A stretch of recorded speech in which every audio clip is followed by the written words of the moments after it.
Good afternoon, everyone. My name is Mark Chapano. I'm commander of the American Legion Post here in town, Hook/Soar American Legion Post 235. And first of all, I want to thank you all very much for being part of this brick ceremony. And so, can you hear okay now? Turn it up a little. Turn it up? It's as far as it's going to go. All right. Put the mic closer to your mouth. Okay, there we go. And so many of you, of course, are here because you're giving remembrance to someone special in your life. And we want to make sure that that particular action is honored in the appropriate way. So what we're going to do, let me explain the process to you. We have in this bowl pieces of paper with the names of that are on the bricks. So what I'm going to do is just sort of at random pick someone, and then if you wish, you will come up and take your brick and hold it, and at the same time say something about the person whose name is on the brick. And then if you wish to do that, after that's finished, you can walk over to the paver area and actually place the brick where you want it to be placed. Then at the end, we'll close with a prayer, and then if there's any veterans in the group, we will ask you to come forward, and we will have a salute to the flag, and while the salute's playing, we will play taps, and that will close the ceremony. So having said that, any questions before we go forward? Okay. So it's not, well, no, you guys will probably feel around for your name, so let me just go ahead. All right, let's see who we have here. Oh, the Matthews Kiwanis, number 1.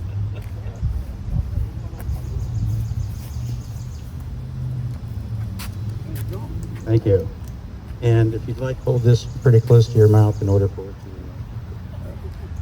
Thank y'all very much. I want to echo what Mark has said about the importance of us recognizing the veterans. And we in the Matthews Kiwanis Club want everyone in this community to know that we honor all veterans, and so that's why we're here to place a brick. I'm one of the past presidents of the club, and I've also got a brick from my dad, who was a World War II veteran. That was placed earlier, but we want to make sure that we support this nice project, Mark, and it's very good to see how many people have come out, and it's about time we honored a lot of our veterans. So thank you very much. Thank you.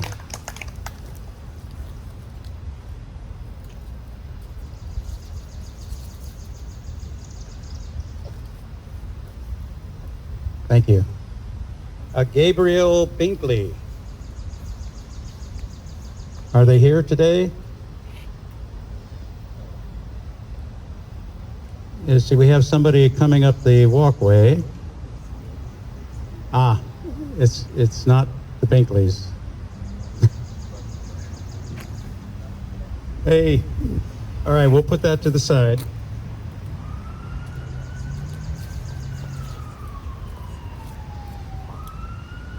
You wanted to wait, the Privets aren't here, the lady that you wanted yet? Still waiting. Okay, so Well, which one is that? this one is Brick, BC Brick Privet. It's you, Karen. Okay.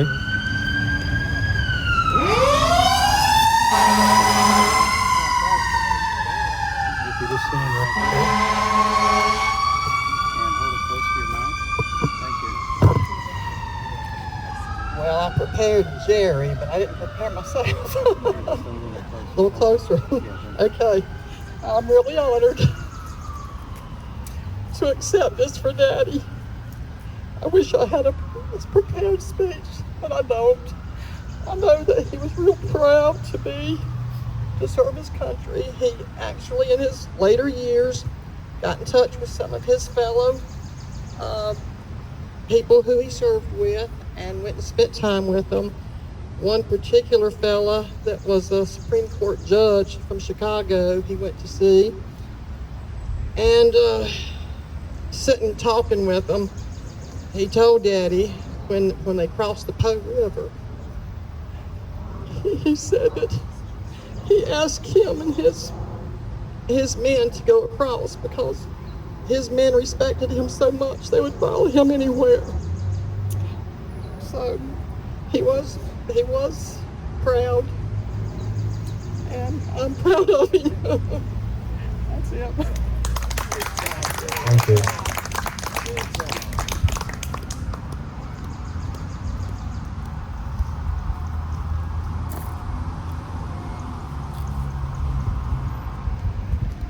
Good job, Karen. I told you I wasn't prepared. And I'm real sensitive. You handled it well. Frank J. Wilsbach. Anyone here to represent him? Okay.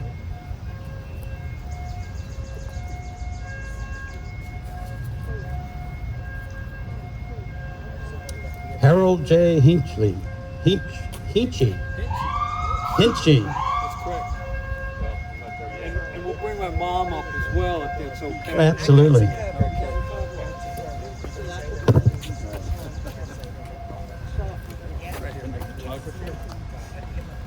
So my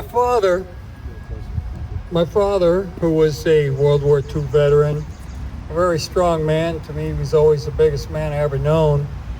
A really tall, 5'6", but he was large. And I was very proud of him because, one, he never really talked about his military experience.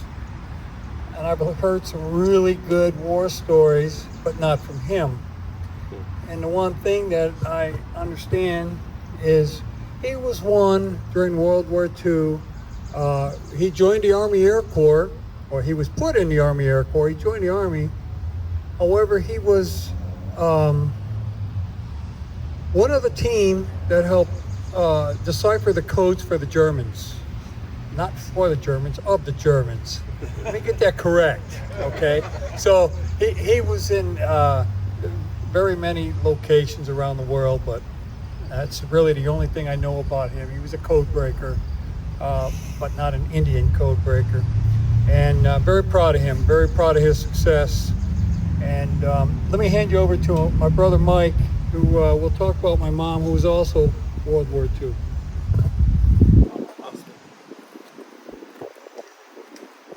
My mother also was World War II, obviously, because he just said so, and he wouldn't lie to me.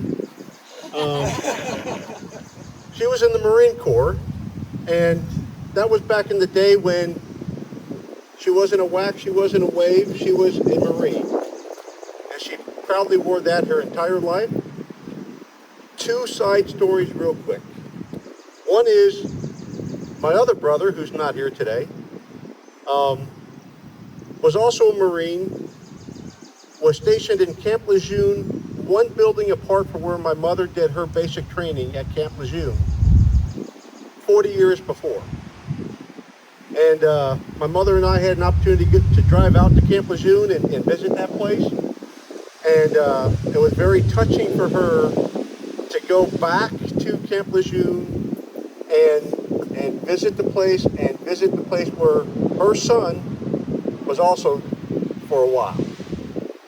The other story I'd like to share with you is my mother was kind of in the correspondence journalism part of the Marine Corps, served most of her time in San Francisco, and she was the one who was given the directive to send out the notice to the Pacific Command that President Roosevelt had passed away.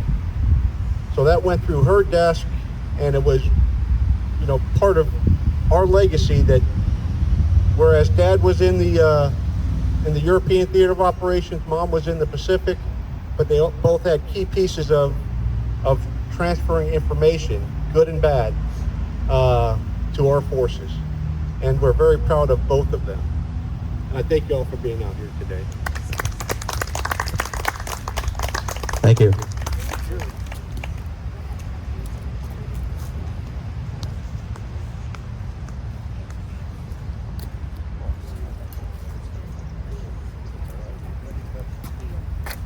Thomas D. Workman.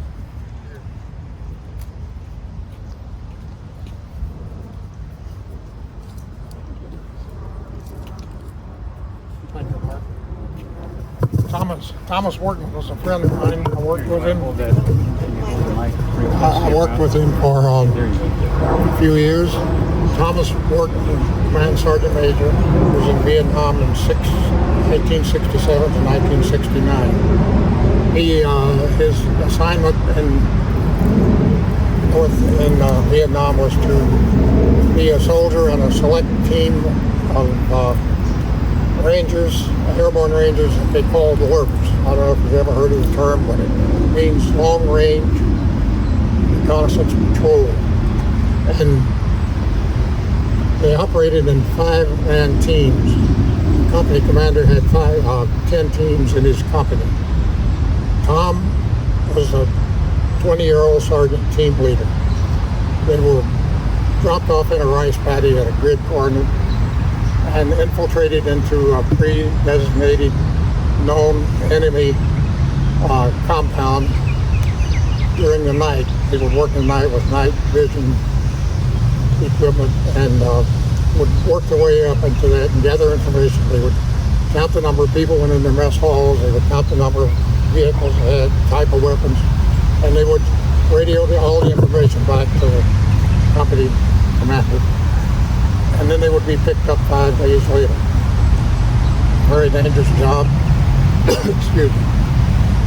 And as I said, they were all hand selected.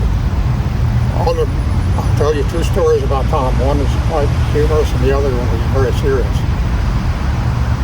On his last assignment as a LRP soldier, he was waiting to be picked up in the rice paddy. Came under enemy fire, called in air support. The air support came in and provided cover for him to get loaded onto the helicopter. One of his team members was hit in the head. They were loading the team member into the helicopter. The helicopter, excuse me, couldn't get down low enough, and he wouldn't lower the pilot wouldn't lower it down anymore. So Tom put a rifle barrel in his face and said, "Drop it down. We're not leaving this soldier here." The soldier died on the way back to the encampment. The other story is quite funny because Tom came back and he came to landed. He came back and he landed in Oakland, California, at a military facility there where they prepared him to go home. They prepared him for dress uniforms and all of the equipment that they needed to go back home. And he went down to the supply room to get his equipment, and they didn't have airborne jump boots. He said, "That's part of my uniform. I have to have the boots." I said, "No, we can't get it. Don't have it in your size." He said, "I'll go home barefoot." And he finally said that 3 hours later they found a pair of boots for him. And anyway, Tom now is very ill. He has had lots of problems with Agent Orange exposure, and he's very sick and is not well at all. He hasn't been out of his house since last Christmas. So I want to dedicate this to Tom to recognize his service to our country. Thank you very much. Thank you. You want to place it, John?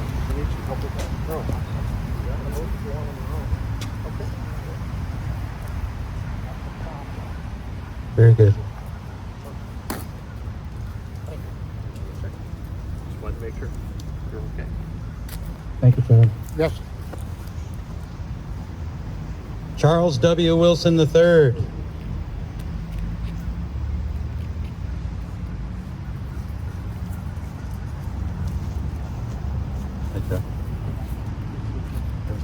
I think you have 3, right?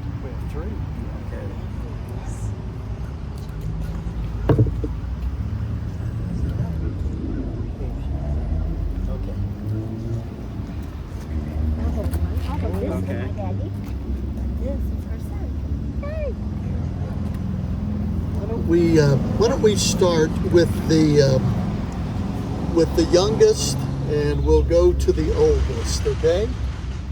So Karen and I have three, and by the way, we're Chuck and Karen Wilson, and you'll see some namesakes here. The first one is our youngest, our oldest son, who served in the United States Army, and quite a story in its own right. He came out of college wanting to serve in the Army. We kind of laughed at him, and he kind of walked away from that for a while. And then a few years later, after he'd been working in the business world, he came to us one day and surprised us and said he basically had joined the Army. And within days after that, he was in boot camp. And days after that, he was in officers camp. And I mean, it was just an amazing ride in which he served, deployed a couple of 3 times, and we're awfully proud of him. He's no longer in the Army. He came out of the Army and let the Army go to work for him, and so he went and earned an MBA at Vanderbilt and is now working in the health field in Phoenix, Arizona. We're awfully proud of him. That would be Lieutenant Charles W. Wilson III.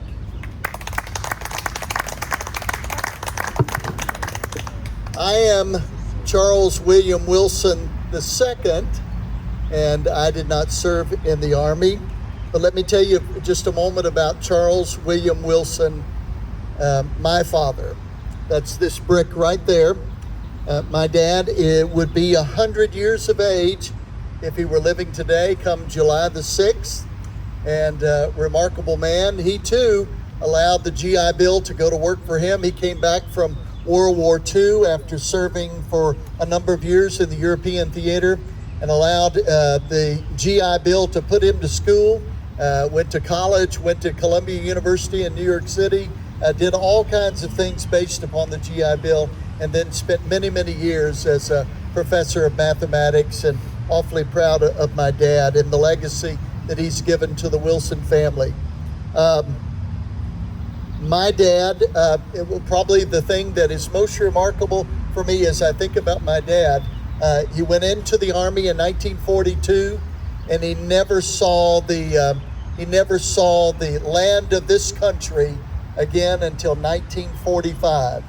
And I'm thinking of all of the men and women that served in the European theater that were away from nearly 4 years, never seeing their family, never seeing the shoreline of this country, and just the extraordinary sacrifice that they made. That would be Charles William Wilson. And then finally, Karen's dad, Willard E. Payne. You want me to say something? Yeah, I got my hands full. Okay. Here, I'll hold it. Thank you. He actually was going to come with us today. My daddy's living with us full time. He's 93, cute as a bug, sweetest man you'll ever meet. And he teases all the time that he got into the war late, and he was a typist.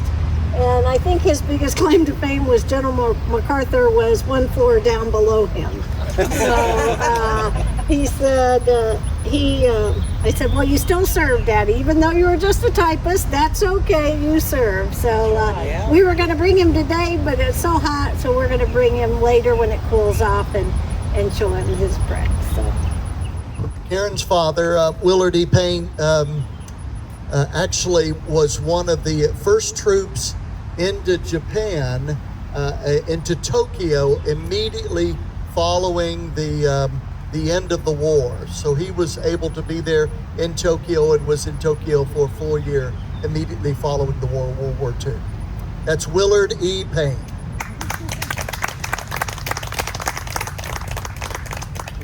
Thank you. Just place it where you would like. Just find a spot big enough to hold all of your family together.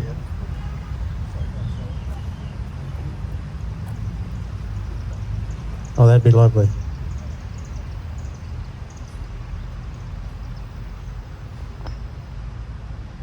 Perfect. Thank you, Chuck.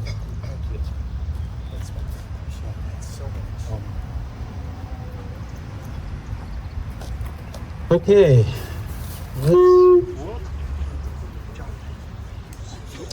Okay, is the Privet family ready now? Okay, so let's get the Privets here. And is that Jesse back there? Oh, for heaven's sakes, how are you, Jesse? I have to say a little something. Jesse was the very first person to break ground on this Veterans Memorial. He and I,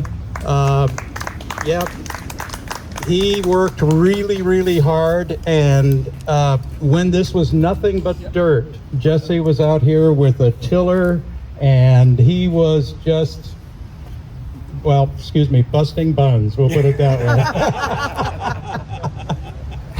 Thank you, Jesse. So good to see you again. Okay. Now, are you have more than one, though, right? No, just the one. Okay. That's it. All right. Here you go. I'll hold it. You want me to hold it for you? Dear Heavenly Just Father. hold it as close to your mouth as you can, Okay. because we can't hear you, honey. Okay, I'm going to try to get through this, and I've already started. So, Karen did it to me. Wait a minute. Debbie wants to come. Okay, come on. She don't want to. Yes, she does. I think she does. Don't you start. We're a very emotional family, the Privets, I'll tell you. Okay, good job.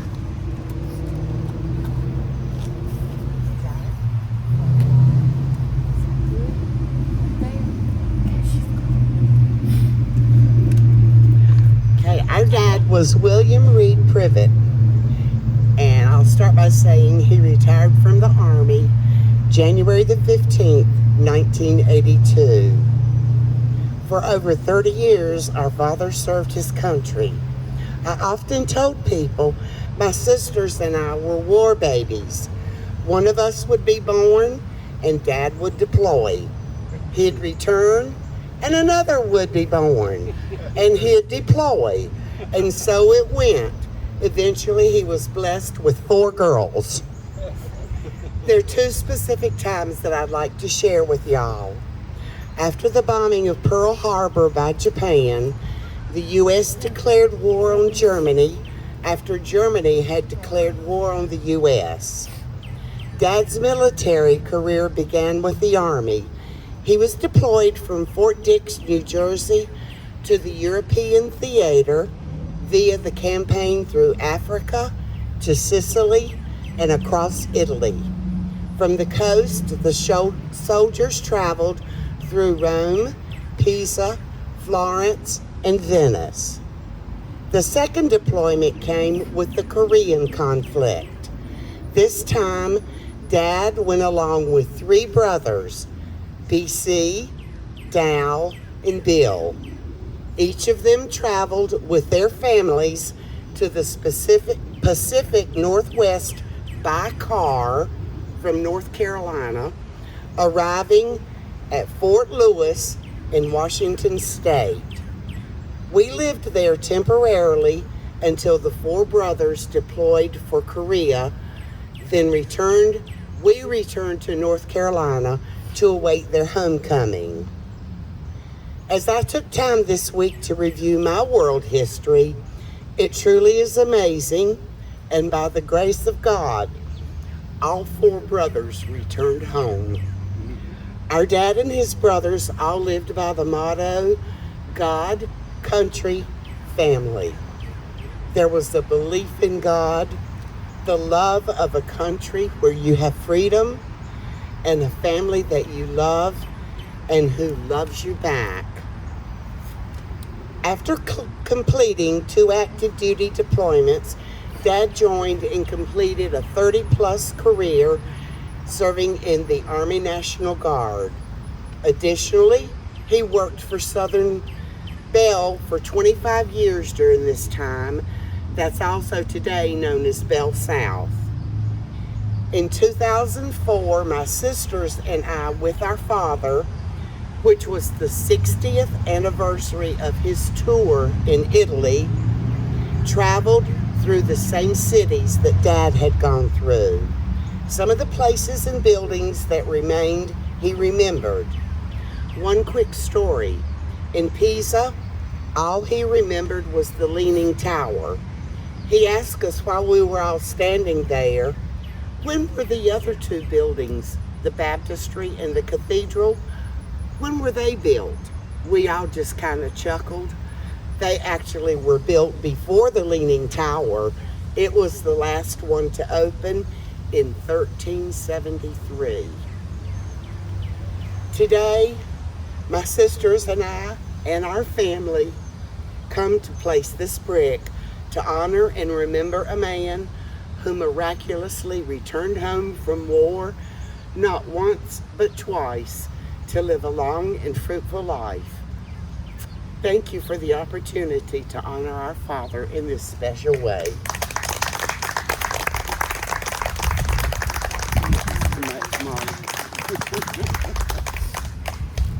Thank you. Go basic, yeah.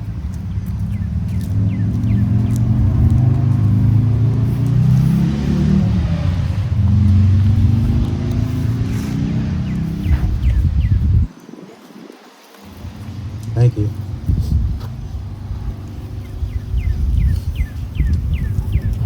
I have just drawn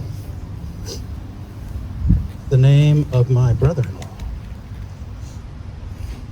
This is going to be difficult for me, for me to get through. My brother-in-law passed away of cancer about 10 years ago, but he was an extraordinary man, not only as a Navy veteran, but also as a missionary. He gave his life in the latter part of his years as a missionary to Guatemala, and he passed that on to his wife and to his children and his grandchildren, who went with him every year on the mission trip. And to this day, they all go to Guatemala every year for 2 weeks to do their Christian missionary. And it's the legacy. You know, there's some people that you look to and say, I wish I could have been like that person. I wish I could have been like my brother-in-law. So anyway, thank you very much. What was his name? Benjamin Franklin Keenan. Thank you.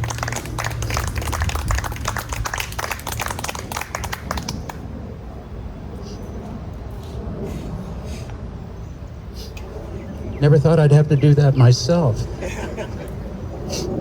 It is quite emotional, isn't it?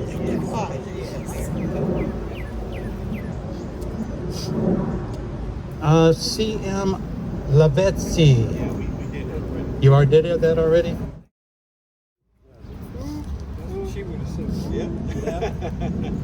Cecil Lee Hall.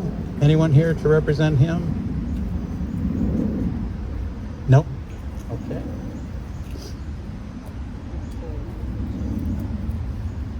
Well, I'm just going to take Ashton D. Binkley. No Binkleys?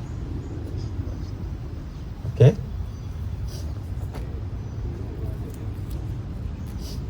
R. Victor Bell.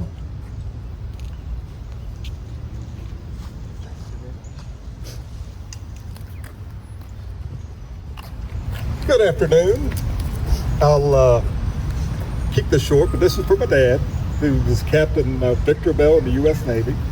He served for 25 years and was a Navy carrier pilot and had over 200 carrier landings, a lot of them at night. I can't even drive a car at night, but he was landing on a plane, or an aircraft bumping up and down on the carrier. But pretty brave guy, and fortunate to still have him around. And I have a lot of great memories growing up when I was a kid. Some of the fondest were when me and my brothers and my mom would take him off when he'd gone into active duty. We would take him off to Charlotte Airport and drop him off on a Friday and come back and pick him up on a Sunday. And as a young kid, that was pretty impressive, seeing the planes, being able to get up in the planes, and just hearing all the stories and everything. So very fortunate to have him as a dad and also as a friend. A lot of kids, when they're growing up, they've got their heroes or bouncing a ball or wearing a jersey. Well, mine was landing on airplanes and wore a uniform. And so, Dad, this is for you. Thank you.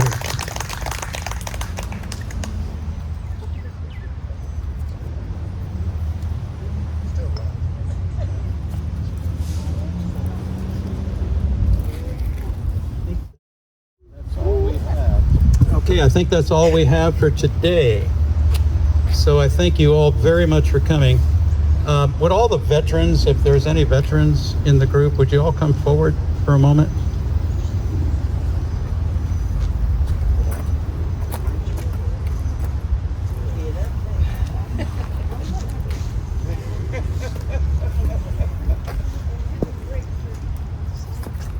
Well, first of all, before we do anything else, and I want to give everyone please, a round of applause for these wonderful men.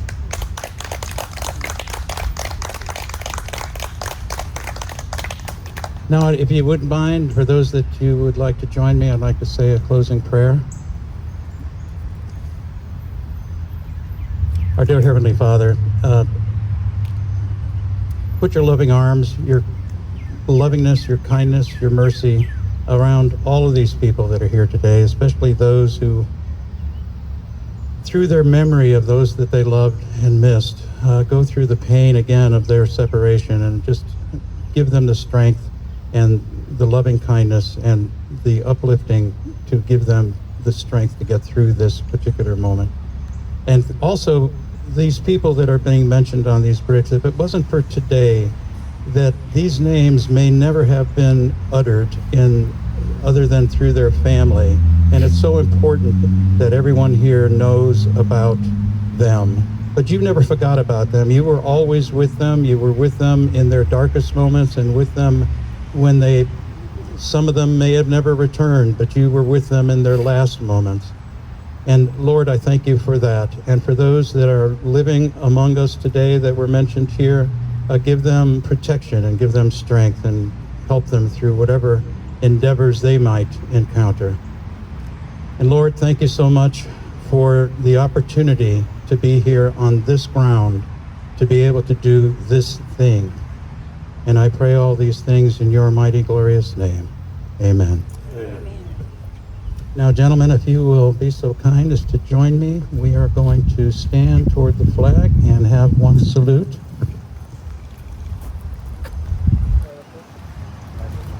Right here would be fine.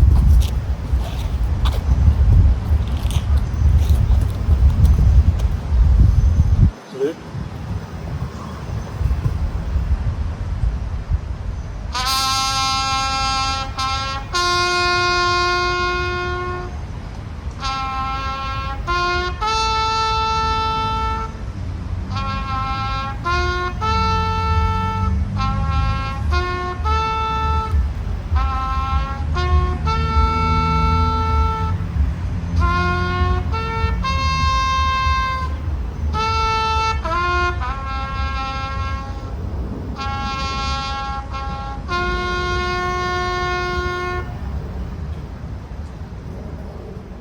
Thank you, everyone. This concludes the ceremony for today.